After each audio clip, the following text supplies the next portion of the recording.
So, acceptable reasons to turn down an order. I want to talk to you about saying no. It's a very good skill to learn.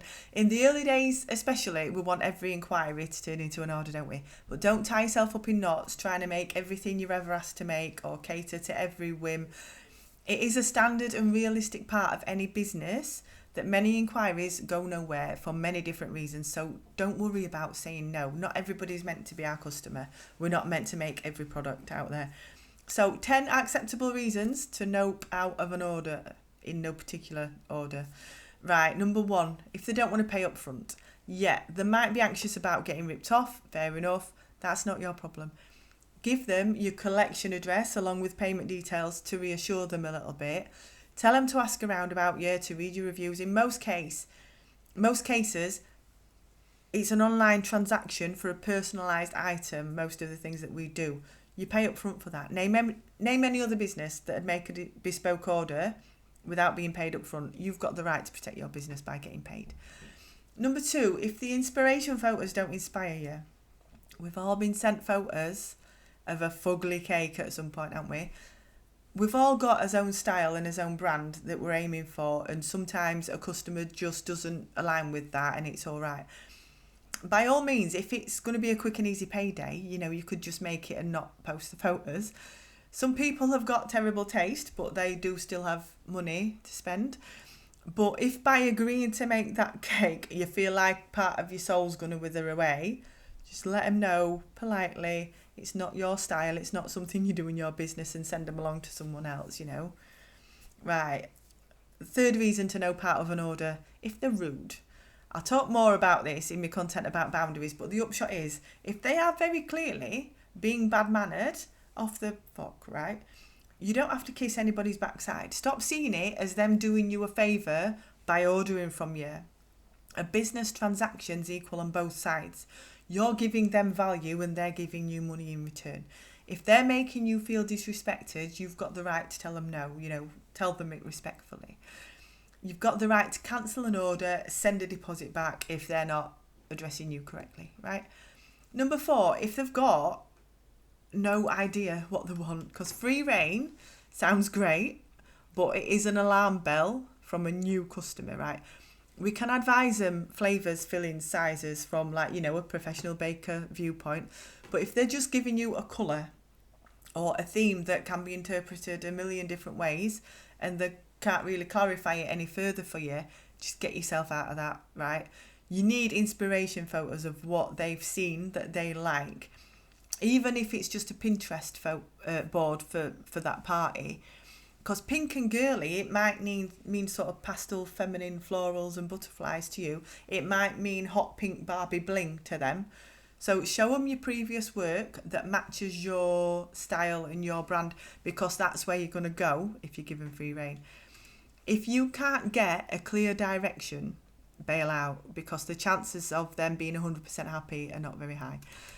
Number 5, if the order's going to stress you. Now, Marla's going to tell you to challenge yourself, because that's how we improve. But if it's too far out of your comfort zone, if it's going to make you miserable to make this order, then turn it down. Number 6, if they say, I used to make cakes myself, or my mum were a cake maker, that ex-cake maker is going to over-critique your cake. We do it.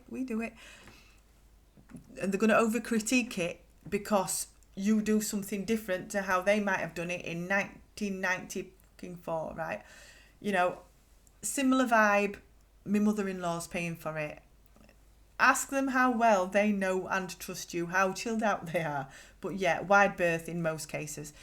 If one person's paying, but another person's arranging all the details, your shit may very well hit the fan, especially if there's an ex-cake maker involved somewhere along the way. Dealing with wedding planners can be wobbly as well, I would nope out every time. Right, number 7, if they are excessively, I'm struggling to speak in this one, aren't I? Excessively money focused, right? We're all on a tight budget nowadays. But I always knew if the first question somebody asked was, how much would this be? They were unlikely to become my customer, because my prices were always higher than most others locally.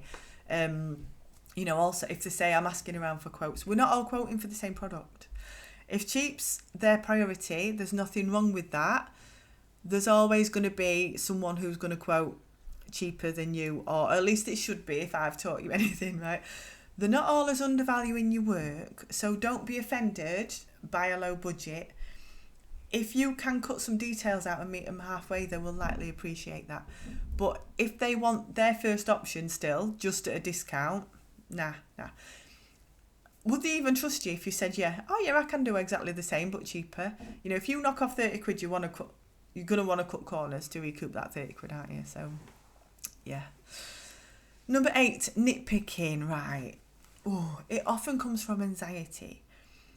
If you can ride it out for the first order, you know, you smash it out apart for them, you build the trust, it's worthwhile. But if after that first order you still haven't won their trust and they're still nitpicky, it's going to cause you more stress. It's going to take you more time. Time is money. Harder jobs get paid more, yeah? This one doesn't have to be a firm no if you feel like you can handle it. But add a little bit extra onto the price for the time, for the hassle. As I said in the pricing course, I thoroughly support twat tax where appropriate because we earn it. Number 9, disrespecting your boundaries. I've got a full lesson on boundaries. But for example, if they're messaging you at midnight, if they're turning up late to collect, if they're knocking on your door unannounced to ask about their order for tomorrow, and while they're there, can you just quickly pipe a message on this plain cake they've just bought from the supermarket? Yeah, that happened to me, Linda, right? Boundaries. We don't put up with them disrespecting boundaries. Number 10, if you are fully booked, if it's too last minute for you to do a good job without pulling an all-nighter, right? Birthdays do not come as a surprise. They're the same day every year. Their lack of organisation does not constitute an emergency for you. By all means, keep some vanilla sponges in freezer so you can try and serve a Larry. Then ask them permission to remind them in time for the next occasion. But feel free to tell them to go F themselves, but only in your head because we're keeping it profesh, aren't we? I am Janine Ogden. I've had 18 years of this shit. Find me on all socials at The Home Cakery Coach.